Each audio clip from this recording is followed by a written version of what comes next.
Welcome to Films and Stuff with your hosts, Pete Mitchell and Ethan Hunt. Pete, we are back Saturday morning. I am so excited. I am bouncing in my seat. Films and Stuff podcast. Here we are. I want to literally reach through my screen and grab you by the shoulders. I am so excited for what we're about to say.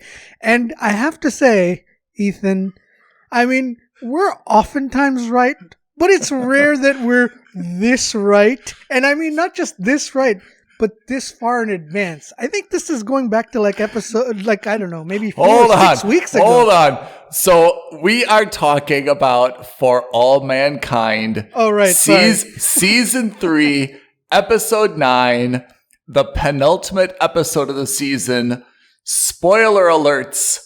But as you can tell from Pete's just unbridled enthusiasm, yeah, if you've been listening to us for the past couple episodes, a lot of what transpired in this episode has been prognosticated by us. So it is really a vindication episode where a lot of stuff that has happened we have more than just predicted. We've actually kind of manifested. We've said like it should go down like this, and it has.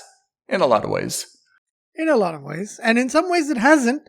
But where we didn't make those predictions, I'm very happy. To be honest, where the direction has kind of gotten back on track. Shall we do a brief recap for listeners to get them up to speed on where we are? And then let's dive in. Absolutely. All right. So Ethan has been working on the summary. I am going to steal his work. I'm going to give you a very quick rundown. So episode 9 of For All Mankind, which is the penultimate episode of season 3, begins with a stable sounding Danny narrating what's been taking place over the last 5 months. So we have a 5-month in universe jump. Yep. And the effort for the team to leave Mars. And by the team, I mean all three. We have the Russians working with Helios, working with NASA. And they all want to head to the Helios Phoenix spacecraft. And these efforts are kind of working around the fact that Ed is still slightly hobbled from his injury to the gut and what is now a very visibly pregnant Kelly.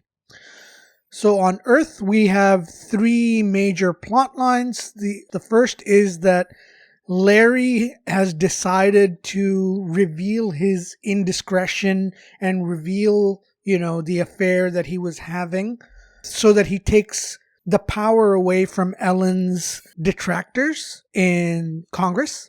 The second is that Alida has finally now confided in Bill about her suspicions on Margot. Bill is now convinced that Margot is the bad guy. He wants to bring in the FBI. She doesn't want that, but we'll go into that.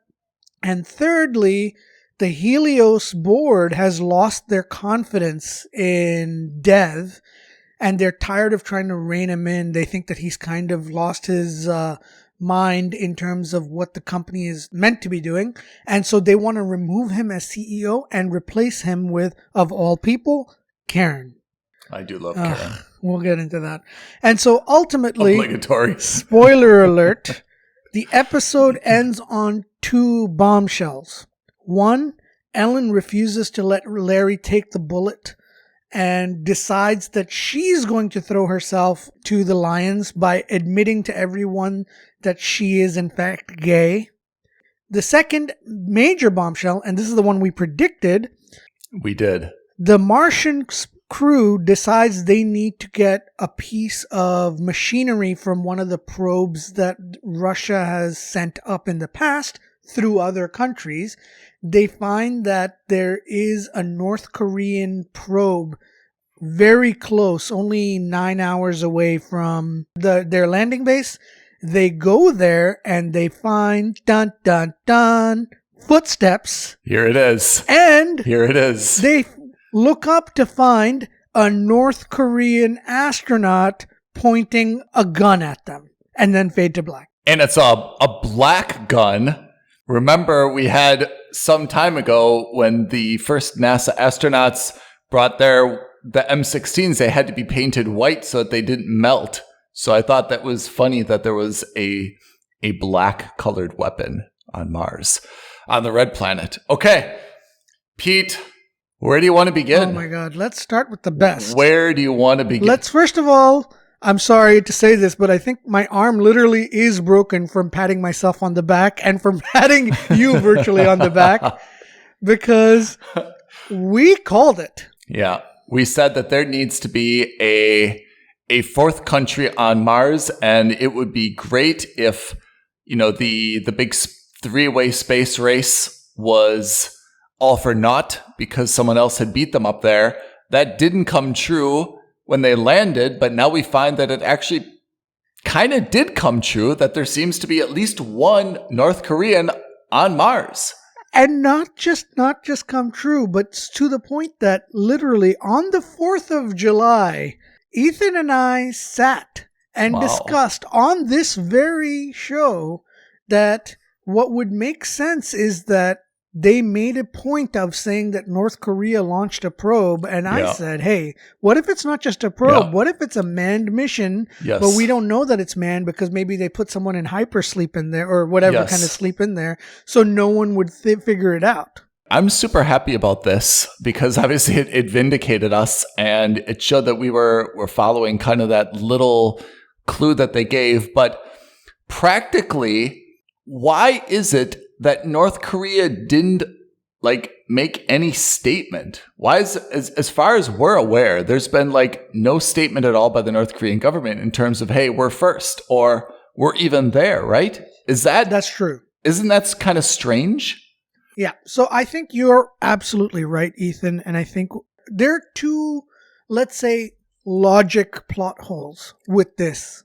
But, and you're right. One, I fixed that plot hole, by the way. I fixed the plot hole, by the way. You tell the plot hole, and I'll tell you the fix. Perfect. So the first major plot hole I can think of, okay, is that the North Korea we know in the real world, out of the show, is very open and transparent and boastful about its rocket program and its quote-unquote abilities, and they're happy to take credit for wins, losses, whatever it is. They take credit for anything and everything. So it's kind of odd that in this show, which of course I understand it's an alternate history and but they still do take a lot of elements from the real world. So it's kind of surprising that, as Ethan exactly rightly pointed out, why wouldn't North Korea take credit for saying, hey, we got a man on Mars? I have one possible solution, but what's your solution to this? So I'm going to guess what your solution is. I'm going to guess your solution is that there's some type of communication error, or even the dude's sensors malfunctioned when they took off. So they said to save face, hey, it's unmanned. They thought the guy kind of died in takeoff and all communication was lost. So they said it was unmanned just to save face. They have actually no idea that the guy is alive and made it there. I am with you. In fact, I was going to go one step further. I thought this was going to be a case of the Russians with Laika, which is they sent this guy going up there knowing that it was a one-way trip. And that he was and they said that it was unmanned, but it wasn't because they knew, hey, we don't have satellites up there. We don't have a communication system. We don't know what's going to happen to this guy. We don't know if he's going to make it. And more importantly, even if he does make it, we don't actually have any way to communicate with him anyways. All right. That was my feeling as well. I think that's a very realistic outcome. And I'd kind of assume that's going to be how it is. Yeah, because and the only reason I say that is because in season 2, when Danielle is talking to the Russian cosmonauts in that bar, they specifically made that story. Yeah, they talked about Laika. Yeah. They said, hey, Laika, that was a one-way mission. The dog died almost immediately. So I think that's the same kind of mindset or mentality, or at least that's one, not elegant, but one solution for the writers if they need one. Why give the guy the gun? Why is the guy pointing the gun? You should be happy. Well, no, it could also just be, hey, you take a gun to commit suicide in case things go awry, right? It's like the modern version of the cyanide pill. So they gave him food or no food, do you think? I think he's been there for a while. My speculation at this point is that he's going to be like a guy he thinks that he's seeing aliens in his mind, or he's seeing like a mirage. He doesn't believe them. I don't think that he is prepared for anything in terms of foreigners. All right. So I think that's the realistic one. Here's my going out on a limb would be more entertaining. Yeah. Margot is aware that the North Koreans have a space program, and she makes a deal with them to avoid continued blackmail and potential prosecution. And that is, she will give them next generation secrets as long as they keep the launch and the mission quiet, like non-public, so that she doesn't suffer the indignity of being the NASA director who lost out to North Korea. We find out that she knew all along, and she said, hey, I'll give you all this other stuff, but you've got to promise not to make it public that you've got someone on Mars before me. Okay. I like it because it's outlandish. I'm not sure how, but for exactly the same reason, I think it's a little hard to swallow because it's outlandish. Yeah. That's my out on a limb, but I agree. I think the most likely one is they think it's just kind of a one-way ticket. He lost all communications and he's there by himself, and they don't want to save face, and that's why they say it was unmanned. But your second out on a limb solution does lead me to my second plot hole with this. Tell me. They've got Helios orbiting Mars. They've got NASA probes orbiting Mars and like telescopes. They've got sensor data all over Mars, right? They're able to predict weather patterns. They're able to take pictures from the atmosphere. Are you telling me that they don't have information for a site that's only 10 miles away or 10 hours away? Yeah. Are you telling me that they wouldn't have seen a probe that has landed, and not just landed, but then a guy walking around? I mean, I think I go back to actually an earlier point, which is if you're NASA or the Department of Defense, everything that's launched, you should be tracking to see where it goes, manned or unmanned. And I agree, maybe they haven't been scanning the surface to find one capsule, but that actually is undermined by the episode itself, where they have a very detailed map of where everything has landed. I mean, hey, call up on your laptop where everything is from Turkey, India, North Korea. Oh, well, here's one only 89 kilometers away. Oh, great. Let's go there. So obviously they've got these pinpoints somewhere. I'm with you. I'm extraordinarily surprised that this is the first time that we heard that there's apparently, like, from what I recall, like 5 or 10 little pinpoints on the map of Mars. Yep. With different probes. It seems like they would have been monitoring all of those to say, like, all of them, right? Yeah.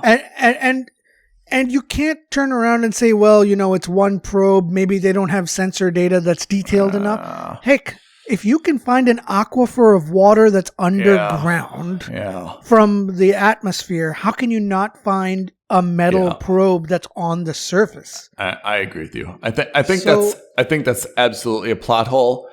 Not fatal, but for sure that's glossed over. And I'm not saying that they can't work around it, right? I mean, the guy's first mission or first job on Mars could be to dig sand, throw sand all over the probe, do something, right? I'm certain that there are ways that they can build around that. Or, they can take off the transponder chips to make the ship like radio wave silent or whatever it is. Look, I'm not a scientist, but there are definitely ways you can get around it, but in terms of plot holes, that's one. You know, the more you talk about it, though, the more it undermines the storyline, which is, okay, they have no communication with this guy. It's a one-way mission. He's trying to cover his tracks, right? He's got a gun. It's been at least 5 months, right? I mean, we know that there's a flash forward here of 5 months. It's been a little bit longer. Let's just say however long he's been there, right? Because the probe he was launched first. Yes. Yeah, the probe launched like almost maybe a year before, or maybe several months at the very least before NASA and Helios and Mars took off from Earth. I mean, what has he been? I mean, they did not pack that thing with 6 months worth of like rice and potatoes or canned tuna, right? I mean, does he have a water recycler? Does he have sanitation? Does he have like all the things that we've seen the group on Mars complain about is so difficult to get, you know, ventilation and this aquifer and this thing. He's by himself. Maybe there's one other person. Let's assume that person died. There's one other person. Like, it seems highly unlikely the more we talk about it that one or two people have been sustaining for more than 6 months, possibly even a year, right? I think it becomes more interesting if it's just the one lone guy who's kind of lost his mind. You know, the cliche is the guy who gets lost out in the desert with no water, no supplies. Yeah. He sees a cactus, but because he's so desperate, he thinks that's a human being, that kind of thing. I think that's where we're going now. If you have more than one person on from North Korea on there, then the plot holes start to get a little bit bigger. Maybe you eat that person. Or maybe, right? I mean, you can kind of explain away one guy stuck, thrown into a probe. You can kind of get away with that. Anything beyond that, you start digging a bigger plot hole. So where do you think this goes from here? Okay, they're obviously going to like calm the guy down. They're going to take the pieces that they need. Presumably, they're going to bring that guy back, and now he's going to be part of the team, right? Whether he speaks English or no English, whether he's friendly or hostile. I mean, I feel like they're not just going to shoot him and move on. They're probably going to bring him with them, right? Yeah, I have a sneaking suspicion that somebody on the crew, and when I say crew now, by the way, I think that's the other thing we predicted last week. This is no longer 3 disparate crews working together as a ragtag group. This is now one crew. I think everyone has decided, hey, Helios is going to be our ticket home. I think that's a nice development. The Phoenix space station. So we're going to work together. We're all going to be staying in the same hab. There's no point, and good for them, because I think, and I like the fact that they kind of glossed that over, because, and Danielle has kind of become the team leader. Yep. Which also I like. So, and I don't need to see more politics. 9 episodes in, I don't need to see more politics and hemming and hawing. I like the fact that they're acting now, or by acting as in they're moving. There's action going forward. I agree. I suspect that with this North Korean guy, one of the crew members, if not more, dies at his hands. I don't think it's going to be Danielle. It could be the Russian commander, but I don't see it. But I can't help but imagine that they would introduce an antagonist in the last 5 minutes of the 9th episode, only for him to be kind of a dud in the 10th episode. I expect some kind of Mexican standoff. Yeah. And then I expect that one person is going to, for example, Danielle is going to be like, let's play it cool. And then I think the Russian commander is going to be like, we don't have time for this. He makes a move. He gets shot. Danielle takes the guy down, captures him, but then loses the Russian commander at the same time. So they do something interesting in the show that you and I have picked up on if you kind of follow the cadence, which is they make statements, and that statement seems to be very innocuous at the time, and then it's a precursor of what's to come. And one thing that Danny said to me at the very beginning when he was narrating was, He was kind of like, I guess, leaving a message to his wife or someone. And he said, I'm not sure how all 9 of us here are going to fit into Popeye and get up to Phoenix. Yeah. And to me, that indicated 2 things. First of all, I'm not sure why it can't make 2 trips, but I guess it's because there's not enough fuel and they put a big emphasis on fueling. And 2, if they were worried about 9 people, now if they're going to add this dude, that's 10. It seems like someone's going to get left behind, either because they die or because there's a small mutiny and some people get left behind, or some people heroically volunteer to be left behind, right? Like Ed says, right, this is the Armageddon scene, right? Kelly, take it, I'll stay behind, blah, blah, blah, take care of my daughter. So I felt like that line was very important, foreshadowing something that not everybody is going to be able to cram into Popeye, and it's not going to have enough gas, literally, to get everybody up to Phoenix. Great read, because I missed that. And that is a great read. And that's you're absolutely right. That is 100% the way this show has gone in the past. Seemingly benign lines have ended up being precursors to something very important. Is there anything else that you caught that you think is going to be a precursor to what's going on? I've got one more that I wonder if it's the same. The only other major thing was the report on the accident. Oh, that's not mine, but let's hear yours. Yeah, go for it. So Helios finally sends the guys on Mars the report on the accident as to why this happened. The drilling accident investigation report. Nonsense. Do you agree? Which is it's nonsensical for a variety of reasons. Least of which is, why is it being conducted on Earth and then the report being sent to Mars? I feel like it should be the other way around. Did they hire McKinsey to video interview everybody? Totally nonsense. So the way that this apparently went, and this is obviously my respect to the writers, obviously written by someone who's never been part of an investigation report. Yeah. They think that this report, where they have to essentially talk to 3 different companies, right? No one is giving these interviews willfully, and everyone's got a lot of time on their hands, right? And that's the only way they can get this information. They've got to interview everybody from 2 different countries, 3 different entities. They've got to, within 5 months, release a report. That's impossible just from a timing perspective, right? And 3, whatever point number I'm on, because I'm losing track because I'm so wound up about this. They just email it to Ed and say, FYI attached, here's the investigation report. Not top secret. Open in front of everybody. Feel free to just read it out loud to everybody, right? On the main screen. But you're absolutely right. In no corporation does a management-led investigation, or in this case, an audit of any kind, get released to the employees in any way, shape, or form. I don't understand. What happened in the boardroom is accurate. Right? Yeah, you have the results of the audit, and then that you use that as leverage to get people in or out. But then under no circumstances should the results of that audit have been sent to the people that the audit was about. Yeah, I agree. I mean, that's unheard of. So I think this was an example of they wanted to get to the point where Danny could demonstrate who seems to be doing quite well, by the way, seems to be demonstrating some survivor guilt, right?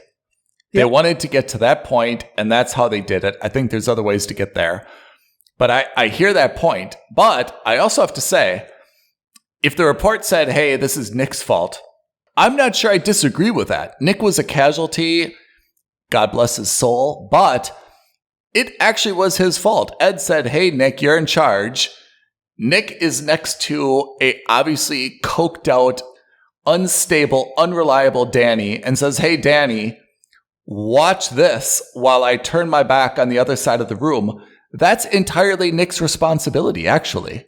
Right? Yeah, it's his responsibility. He's delegating, but fair enough. I agree. Don't delegate to someone who you know is like barely holding it together, right? It's a lot of, maybe not elegant, but I think the way they could have gone out of on this is, Ed sends an email or a voice note to Karen privately. He's like, hey, what's going on with this audit? Who was the person in fault? She privately sends him the thing, look, I'm not allowed to send it to you, but it turns out it's not any of one's fault. It's Nick's fault. And then we all know in the last 5 or 6 episodes, Danny has been sneaking and looking at behind, and he learns about it, and then he starts acting out, and nobody knows why. I agree. Way better. Way better. Still lots of issues with the actual report itself, but at least in terms of how that information gets disseminated is much more plausible. I agree. I mean, that's where you and I and kind of like our real world experience with this type of stuff undermines a totally decent storyline that a lot of people don't catch, but for us that obviously sticks in our craw because we're like, no way that would. This isn't how the real would work, even in an alternate history. Yeah. And I think, and the beauty of this is that would also then allow Ed to start finally figuring it out that, oh, maybe Danny has been spying on my communications. Yeah, actually. Oh, that's a really good point. You're right. Because right now, there's at the end of episode 9, Danny's about to confess his entire shtick to Ed, but he gets saved in the nick of time by the crew saving them. Yeah.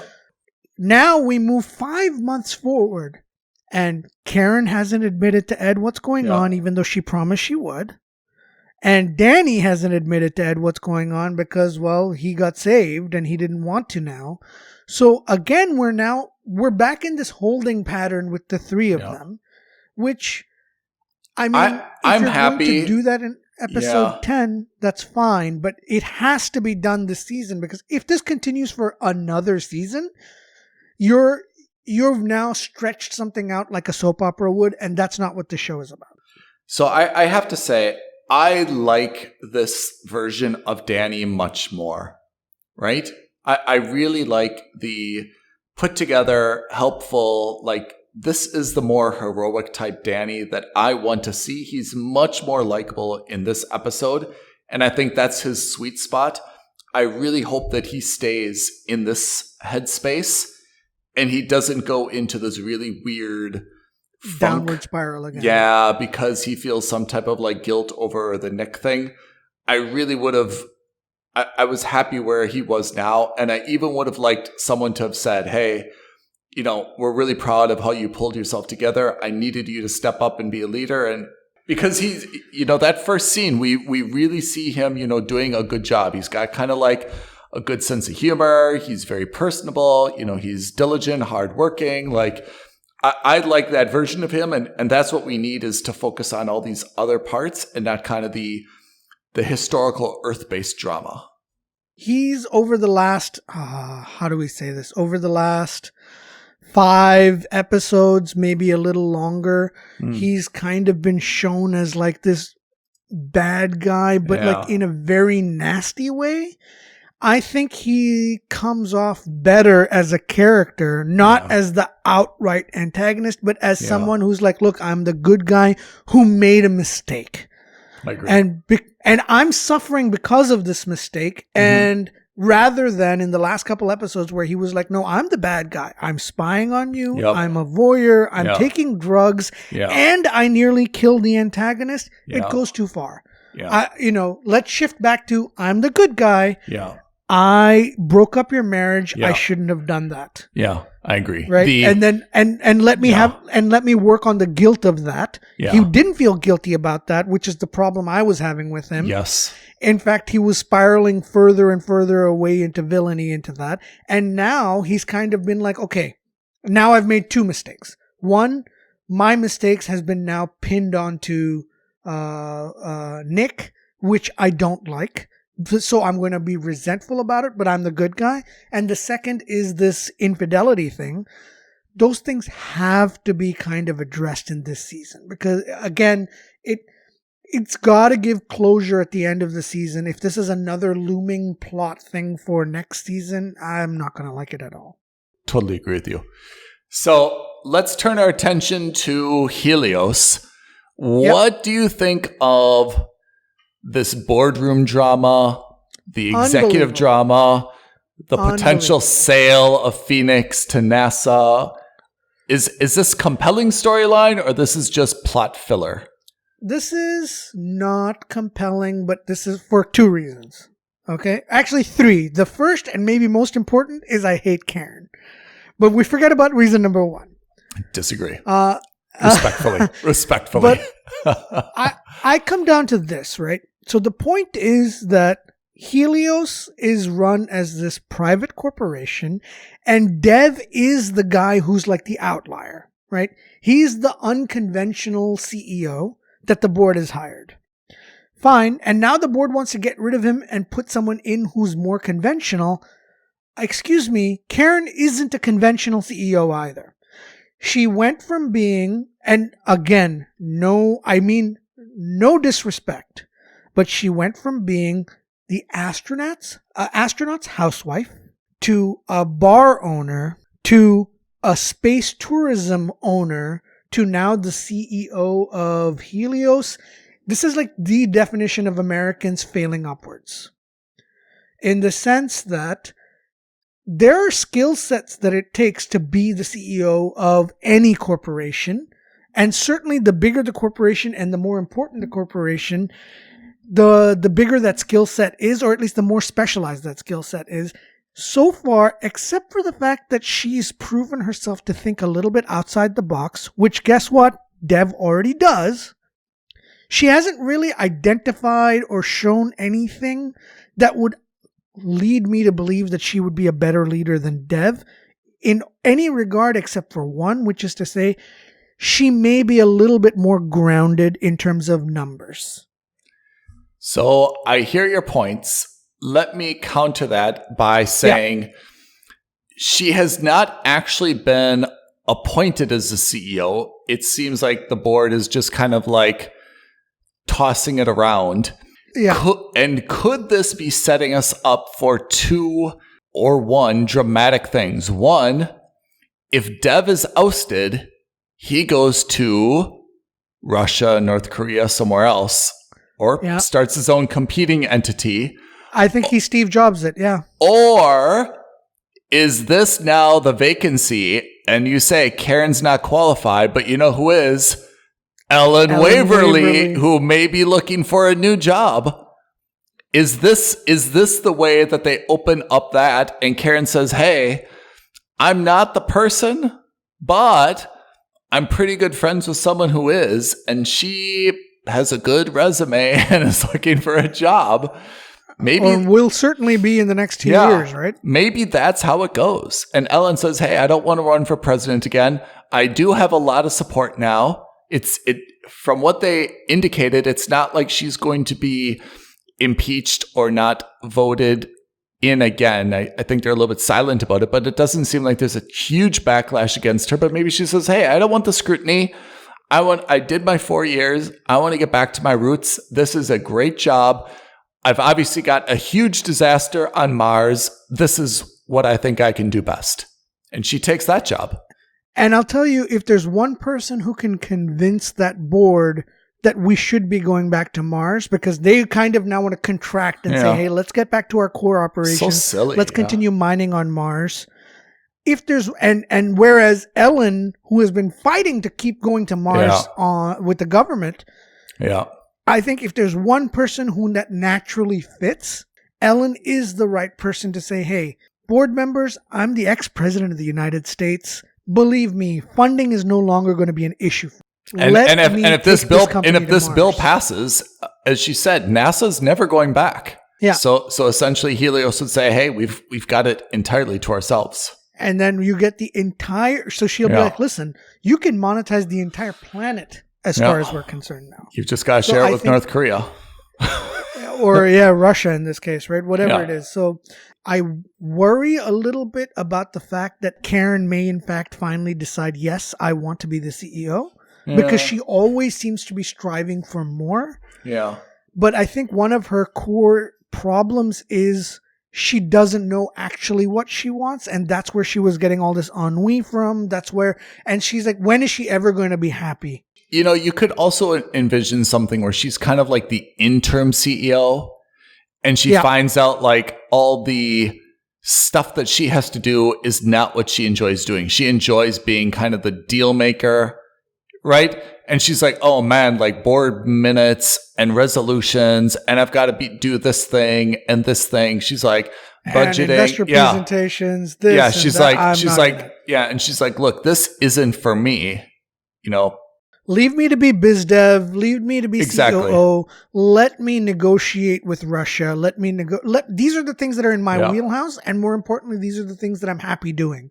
Yeah. Sitting down and doing the mundane things and leading from the top, not my thing. I'm more of a foot soldier. That I can see as well. Yeah.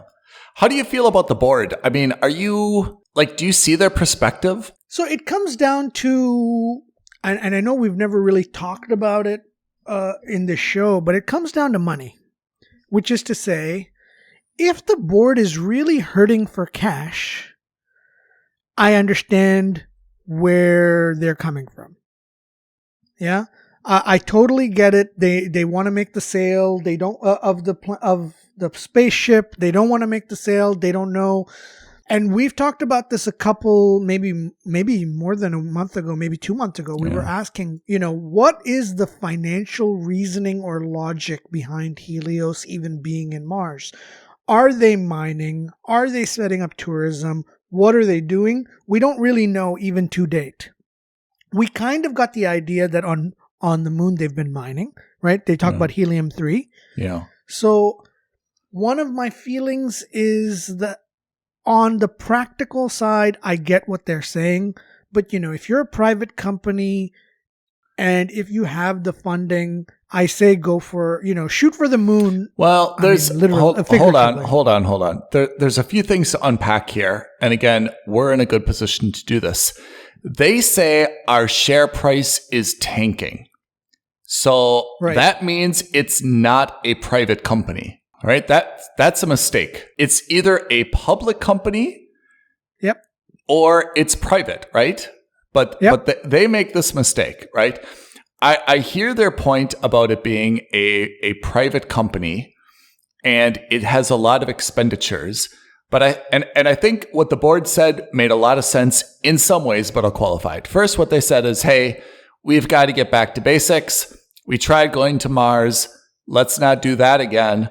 Let's stick to the moon for now. Makes a lot of sense. Except that they also said, hey, we've got all these lawsuits. Two problems. One, what lawsuits?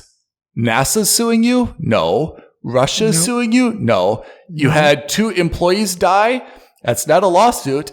I mean, realistically, they were astronauts. I mean, you didn't intentionally. They will have had some kind of civil liability clause. Yeah. In there, right? So come on. There's no. I mean, you caused a landslide. Yeah, on a planet that's uninhabited. Who is suing you? The property owners?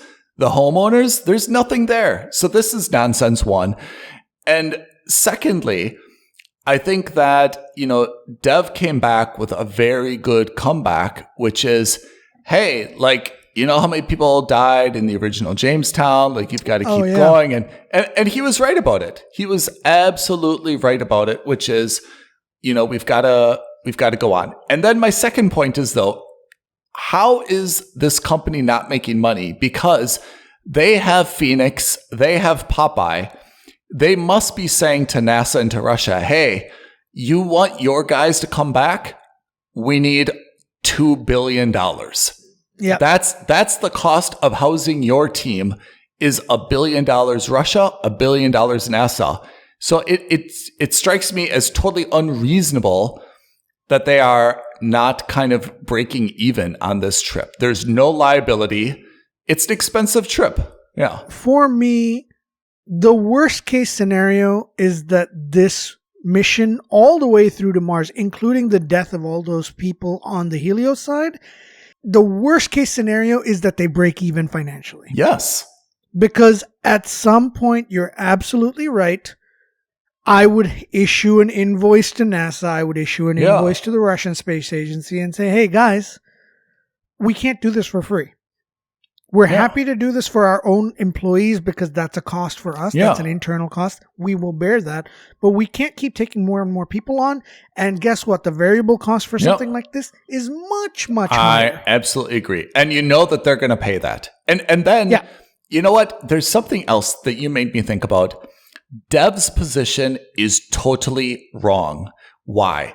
Karen says, hey, let's sell. I've got an idea to make money. Let's sell Phoenix to NASA.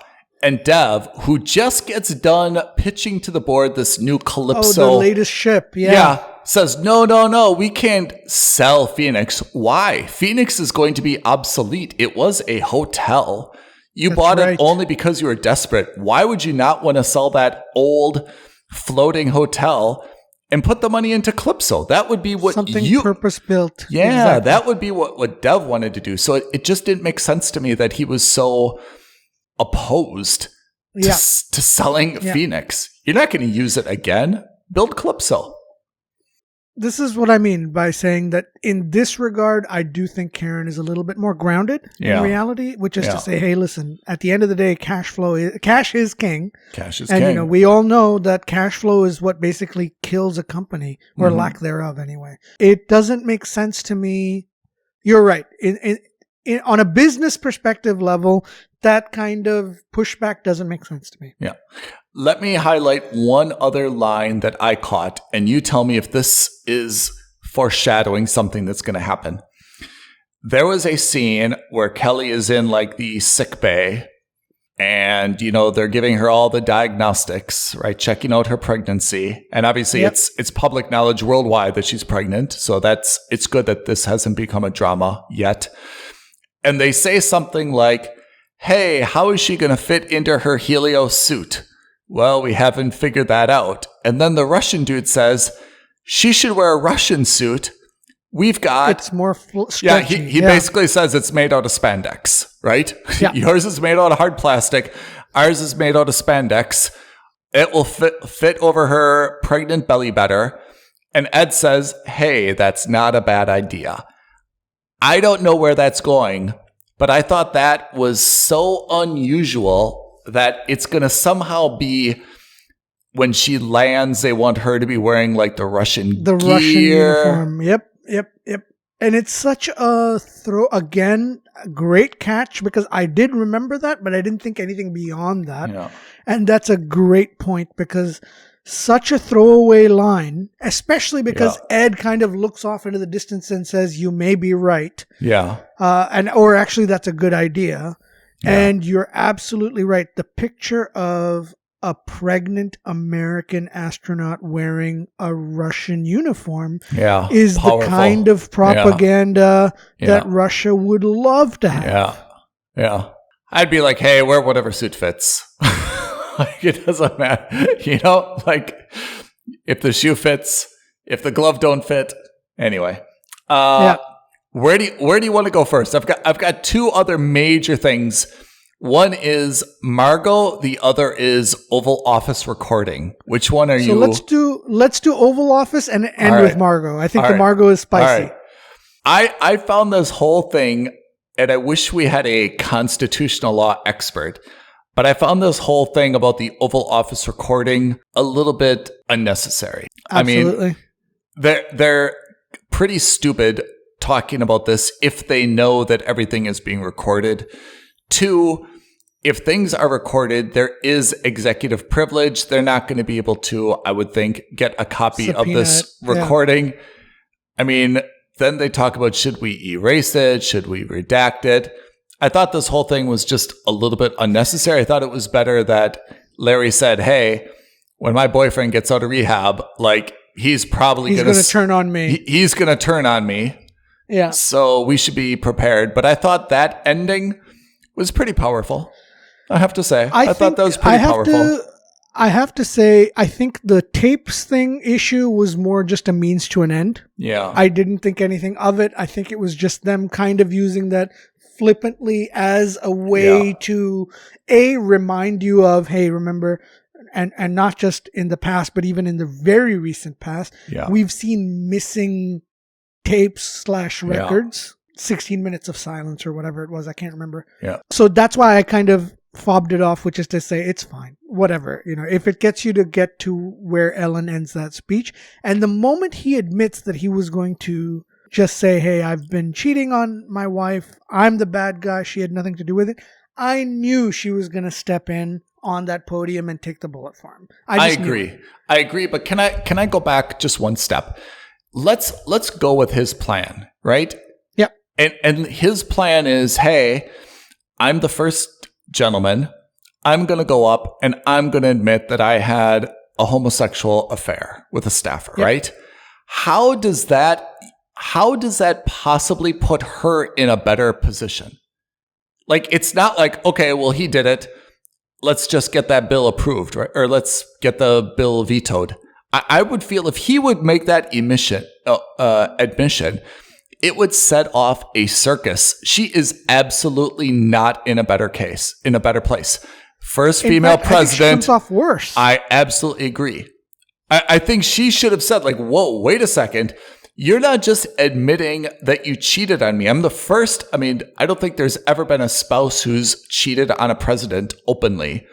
I'm the first woman president, so now you've cheated on me and you're going to humiliate me globally. And just to make it a little bit worse, it wasn't even a heterosexual affair. She should have been like, Larry, how is that putting me in a better position? Yeah. I appreciate you wanting to step up to the plate and think you're doing the right thing, but I felt like that would even make things way worse for her, right? Yeah, I understand the logic in Larry's eyes, right? Which is to say, hey, look, if I take this bullet now, I'm taking that bullet away from the senators who are holding you hostage. And that's fine. You're removing the ammunition from them, but you're adding more ammunition overall to the government to say, hey, if the president doesn't even know what's going on in her own bedroom, how can we trust her to know what's going on in our country? And he lied. It just would have been a disaster. It undermines the agenda for everything. I agree. I absolutely agree. In this case, again, and you and I may be reading too much into it, but I think this is a practical reality, which is in a show where, Dave, in the last couple episodes talked about, you have to think of the consequences. I don't think they thought too much about the consequences of him admitting to it here. Yeah. And I think that's why she didn't do any pushback, give too much pushback, is because, hey, she's like, listen, I'm not going to let you take the fall anyway. I'm going to go ahead and bite the bullet. I'm going to admit to everyone that I'm gay. And guess what? Even though you still perjured yourself, all that kind of gets swept under the rug because this is far more valuable to everybody. I will say that speech she gave, very rousing. I thought it was very good. Nice. I thought it was very elegant. I don't think we're going to see any negative blowback on her in this season. I think what we're going to see, season 4, at the beginning of the season, you know how they did the montage at the beginning of this season? Yeah. I think we're going to get a small montage. And I think in that montage, we're going to learn that she was not reelected. Or she was impeached, whatever it's going to be. And she was basically, even though the people are with her, the government isn't, and that's why she was taken out.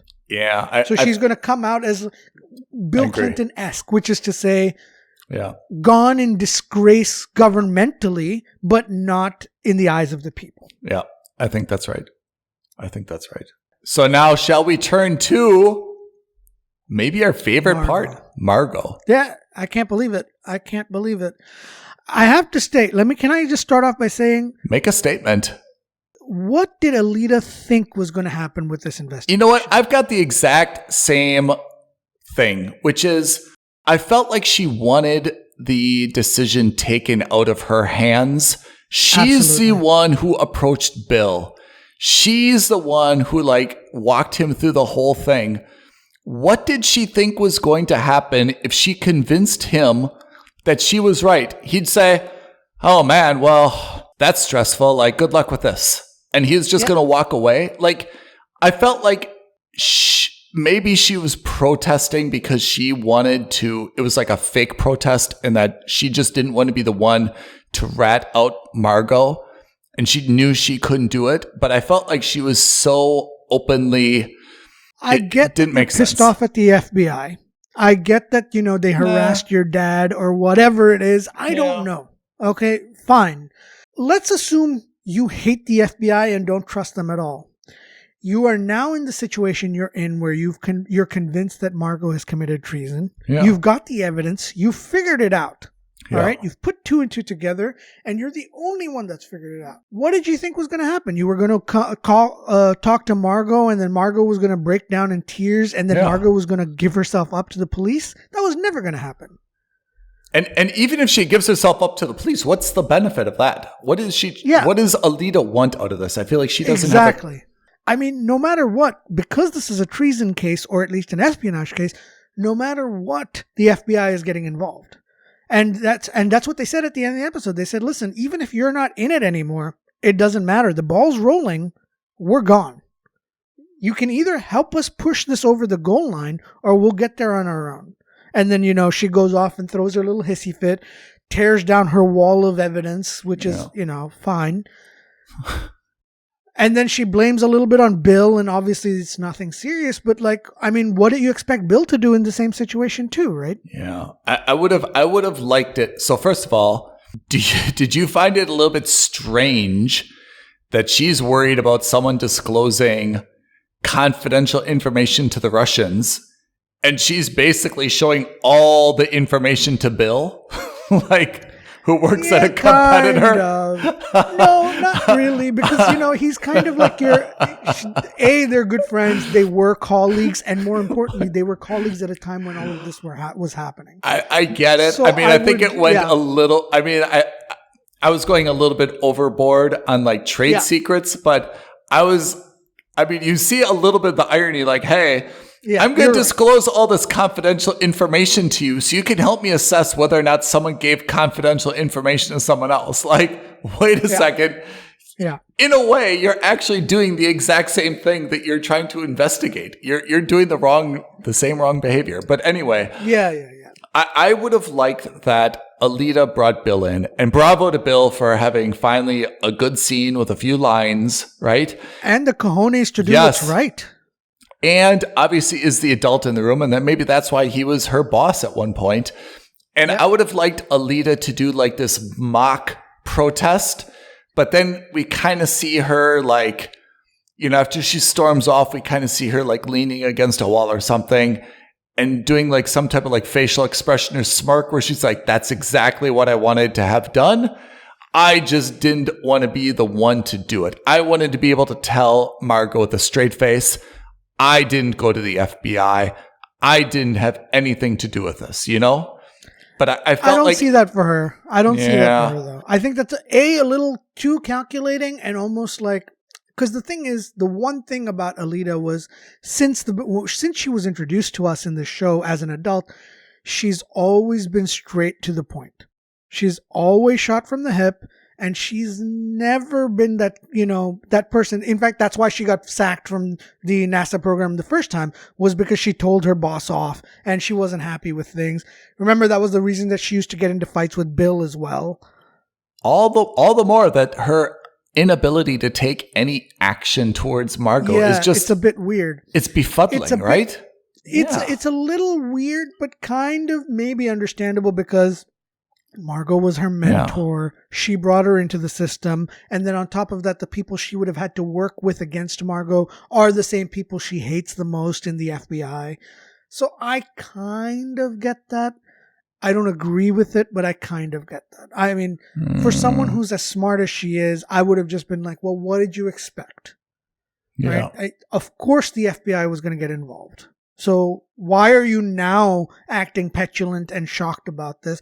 This is something you should have wrestled with 3 or 4 episodes ago, not on the verge of it actually happening to Margot. Yeah, true. So this is, I guess, where we're going. I mean, we've got one more episode in the season 3, right? Episode 10 is next week. And it seems like we're really going to focus on, now we've got the new North Korean astronaut, and Margot is absolutely going to be investigated, it seems. These are primary storylines. We may see a little bit of Ellen and the fallout. We haven't seen anything from Danny's wife. We haven't seen anything from Danny's brother. Kelly, I should say, is now having some pre-labor complications. We only saw a headshot of Pam. We haven't, nothing else, nothing from Sergey. This is where we are for the last episode, huh? Yeah. There's a lot of loose threads to tie up. Yeah. I will say that. I'm hoping the episode is maybe 2 hours? A little longer. Yeah, I was about to say, I mean, I don't know how long, but a little longer, just because there is a lot for them to get through. Yeah. I mean, for me, I really want to see what happens to Margot. It seems I cannot see a way where she survives this. Yeah. And I think she's going to fold immediately. I don't think she's got the stones to lie to the FBI or try to figure out something sophisticated. I think she folds like a cheap deck of cards. I'm still banking on the fact. I'm still banking on the fact. Mixed metaphors. I'm still banking on the idea that she flees and is somehow reunited with Sergei in Russia, that she somehow evades prosecution or imprisonment. It seems like this is her only way out, because I agree. We don't want this to be another government investigation. I mean, we saw this drilling accident investigation report, right? I mean, I don't see how she can be unscathed if the FBI is really going to investigate. I mean, it just doesn't seem like she's going to, be able to survive that level of scrutiny. There's nothing that she's involved in that's like so critical that I think she'll be able to kind of leverage, like the fact that she needs to be there. She doesn't have a very strong ally. Margot doesn't have any ally. She's not close to Ellen. This general... she's burned bridges with everyone. Bridges with everyone. Yeah, there's Molly, no one... all of them. There's just no one that she really has, to I save her. think the only way she gets out of it is she gets approached by the FBI. They inform her that she's under investigation or whatever. And I think she goes to that Russian leader, the Russian lady who's heading the Space Command. Yeah. And I think that she goes to her and says that, listen, you need to get me out of here. I think you need to get me out of here. I will go and work for Roscosmos and work with Sergei again. Yeah. I would say if there was can you name, apart from Margot and Alita, can you give me the name of anybody else who works at NASA? I cannot. No. So the problem is there's no number 2 that she can blame this on, Like, let's say Bill was still there. Or, let's say Molly was still there. If Molly was still there, then you could kind of come up with a scenario where she says, hey, that wasn't me. All this points to Molly. And she manipulates some evidence or fabricates something. And suddenly Molly's the one who's arrested, right? But there's no number 2 that you can even point to say, hey, these two have this beef or they have this competition. Maybe she'll, try to throw this person under the bus. Apart from Alita, who's the whistleblower, there's no one to pin this on. Yeah. And actually that's poor planning, because it would be way more interesting if Margot was trying to kind of throw Molly under the bus, right? That would be cool. And you could say, Molly's got this crazy husband, they do this and they do this and they went here. And, she could try to, misdirect the investigation towards Molly. And suddenly we're like, whoa, do you think Molly's going to take the fall for this? That would be more fun. Yeah, maybe. I still like the idea that, at the end of that episode, Molly is introduced as the new head of NASA. Yeah. That's becoming, I love that, but again, that's becoming... It's less likely. Less and less likely because she just hasn't been... We haven't heard from her. We haven't seen her in more than half a season. Episodes? Yeah. Yeah. I think we saw her last when she got sacked, and that's it. Yeah. So, I think the idea that... and she was... not that being blind has anything to do with it, but you do have to read quite a bit. The fact that she has a disability now, the fact that she's been out of the loop, and the fact that she was not really a administrator to begin with, right? She was a pilot, and she was in charge of choosing astronauts. She wasn't like a number 2 administrator. She wasn't like a technologist. I think given that her absence, it would be very unusual for who? Ellen to pull her back in? Doesn't seem likely.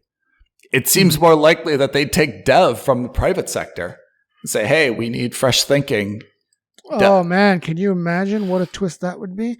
Yeah. However, as I would expect, NASA's probably going to get defunded through Congress. So their scope is going to get limited greatly. Is that a good call for the future of this series? What, that NASA is no longer a part of it? Yeah, doesn't that seem like it's really going to... I think it puts NASA as the underdog rather than the other way around, which I like. I think then it becomes a case where NASA is the one who has to kind of cobble things together. Or it becomes a joint NASA-Roscosmos mission so that you split the resource requirement, and then it becomes more international, and then that's another way of introducing more characters from another nationality. Because there's kind of 3 things that are going to determine this, right? So there's obviously this bill to rein in NASA and somehow oversee it, which we think is going to reduce its budget and reduce the scope of its missions. Yep. There is the issue of Margot, which also is probably not good for an independent NASA. And then there's kind of the issue of Kelly's baby, right? Which is one of those kind of like an unknown in terms of how that could have an impact, a perception impact in terms of the importance or the achievements of NASA as well, right? So I feel like these 3 issues, Ellen's ability to veto this bill, Margot's investigation, Kelly and her baby, these are kind of the 3 things I think that are going to somehow combine. And either NASA's going to be unscathed and be kind of this source of national pride, or it's going to be this totally dysfunctional organization that just needs to be, stripped down and rebuilt from the ground up, right? And I imagine, by the way, so again, one of the quote-unquote throwaway lines was Russia admits that they sold their parts to North Korea, to India, and to, I can't remember who else. There was Turkey. One other country. Maybe China? Oh, Turkey. I think that's their way of trying to kind of introduce the element of India, Turkey into future seasons. Oh man, I have to say, Pete, this was really a gratifying episode 9 to watch. Yep. Just because of and I think this is the best of For All Mankind. For a few episodes, it got a little bit slow. It got a little bit bogged down in some personal issues. I think Danny's behavior really brought me down a little bit as well. But I thought this was the episode that really showed the best of what this show has to offer, I'm with you. I'm really with you. It's left us wondering what happens. And the beauty is, at this late a stage in the game, we're still wondering what's going to happen in the ultimate episode. More importantly, how is that going to play out in coming seasons? And there are very few shows where you worry about what's going to happen in few seasons because everything gets wrapped up, but very few things get tied together as well in other shows.